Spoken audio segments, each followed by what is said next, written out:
Holistic Health by Callie Oister. We have a choice to take health into our own hands. The United States spends the most on health care. Oister medicine.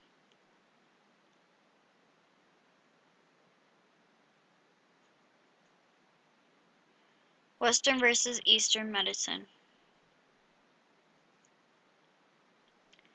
My personal experience of Western medicine separates us as people in big facilities. People become numbers. Also defines people by their disease or problem. Western medicine started in the 19th century after World War II. And Eastern medicine originated thousands of years ago in multiple cultures. Working in memory care, I had to find ways to stay positive because people with dementia are sensitive to emotions.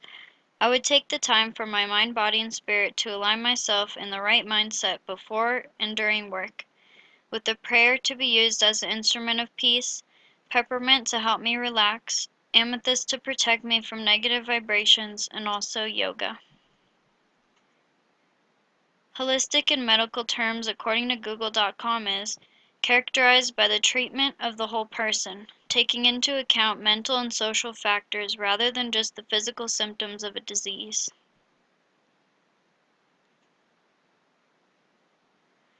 Acupuncture, aromatherapy, acupressure, yoga, massage, mindful eating, mindful walking are just a few examples of the wondrous ways to connect your senses, strengthen your mind, and get in touch with the source of yourself to focus on goals, health, and celebrate life in meaningful ways. Even in sickness, we must work on all aspects of self and look past the disease to the true person to heal thoughts, which heal our bodies and lifestyles.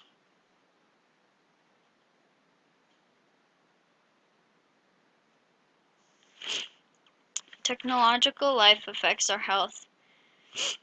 Connection and community gives us support in life and fulfills a social void. To be outgoing and passionate motivates and inspires others. Like Albert Einstein says, I fear the day that technology will surpass our human interaction. The world will have a great generation of idiots. Technology timeline. Have personal conversations become more sentimental because of the advancement of technology and our ungratefulness for it? Have companies taken advantage of the fact we can mail things with their spam instead of a more personal approach? Do we take advantage of the advancement of technology? Has the radio audience become a social and cultural output for the media? Is email an escape for business to be less conversational? How were things in the 50s socially different than they are today? And how will social media affect our future in 50 years? Technology has affected the importance of face-to-face communications for its convenience. Language is such a gift. With eye contact, willing presence, patience, and a smile with passion behind words that are being exchanged can make all the difference in a conversation to bring people together and manifest information for positive uses. Communication has become mindless and habitual with the shortcuts of technology, and families have habitually been speaking less and less because of the projected trivial notions which are artificial realities. My mother grew up with one TV, one car, and came home to eat together, and they spoke through dinner. After their meal, they would have a powwow. Today, technology has drastically affected our beliefs, behaviors, and learning capacity. Keep in mind we have no knowledge of when our last discussion, chat, chinwag, formal confabulation, or heart-to-heart conversations could be, so make them count. Cultural relations to health falls into how we interact, how we sustain our community, what our primary goals are and how we achieve them, including all ages. Success, presently defined in money and material items rather than finding gratitude in accomplishments, which leaves no room for a tangible culture or community to exist. We have lost touch with the sight of togetherness and community as well as serenity within ourselves because of social media and artificial lifestyles. I had a wonderful eye-opening experience where we practiced mindfulness, which raised awareness to global issues and brings consciousness to a collective and broad view. We meditated on different topics from Plum Village, which Thich Nhat Hanh was from: reverence for life, true happiness, true love, loving speech and deep listening, and nourishment and healing. There are many different ways to cultivate happiness in everyday life that release stress and celebrate life with others, and mindfulness promotes a healthy and loving lifestyle. Happiness in a nutshell. According to Time, by 1933, Prozac had been taken by some 10 million people around the globe. There is an abuse of antidepressants and an ignorance of natural ways to help change current situations or your physical self. Natural chemistry of the brain is a miraculous and beautiful structure when used correctly. It becomes easier to be more social and welcome to change, and can be damaging for the long term if abused. According to Psychology Today, dopamine is rewarded when a goal is achieved. GABA slows down firing neurons and helps bring on feelings of calmness. Yoga meditation also help to naturally treat anxiety and release GABA, which is found in Valium and Xanax. Serotonin is the confidence molecule. Activities or actions that reinforce the sense of worthiness and purpose naturally can help release serotonin, while it is found in Prozac, Celexa, Lexapro, and Zoloft.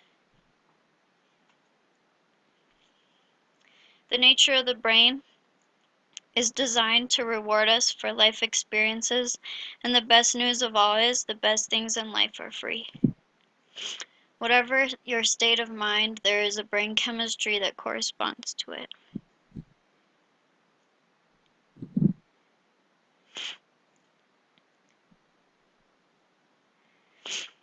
Ancient Chinese medicine.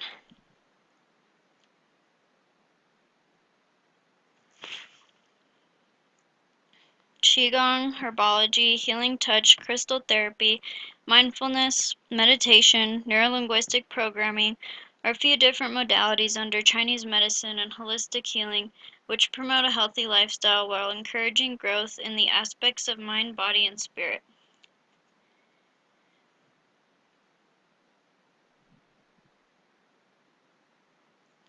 The study of Easter medication dates back to 475 to 221 BC. Healthy acupuncture dates back to 6000 BC, and the study of yoga may be 10,000 years old and is still used today. Although it sounds very natural and appealing, it is very scientific, and the energy work is based off quantum physics. Health roadblocks can be overcome without taking prescription medications, which mask the problem instead of treating it. By finding the imbalance of the body, there's simple lifestyle changes that can greatly affect health and quality of life. Stress is an underlying factor in the effect of attitude and personality, which can ultimately affect your health and perception in life. If stress is handled incorrectly, it can result in the death of brain cells, irritability, and memory problems. According to brain stress, excessive cortisol in the crystal, which is the stress chemical in the brain, modifies synapses in the hippocampus and results in fewer neural connections. Patterns in our thoughts are based off of how we train our brains to think, which is why positive thinking is so important, because thoughts drive our actions. Mentioned in Psychology Today, You can consciously make choices of mindset and behavior that will improve the structure and connectivity of your brain. For example, everyone has their own natural high and stress relief like music, healthy meal, hike, bike ride, drawing. Just make sure it's a healthy one.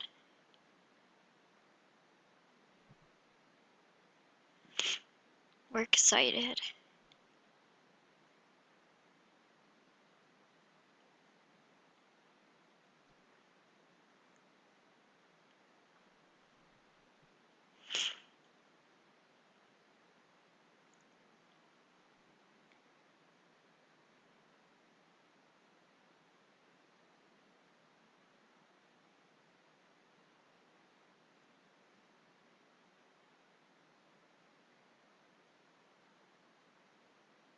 Find your inner peace in this hectic world.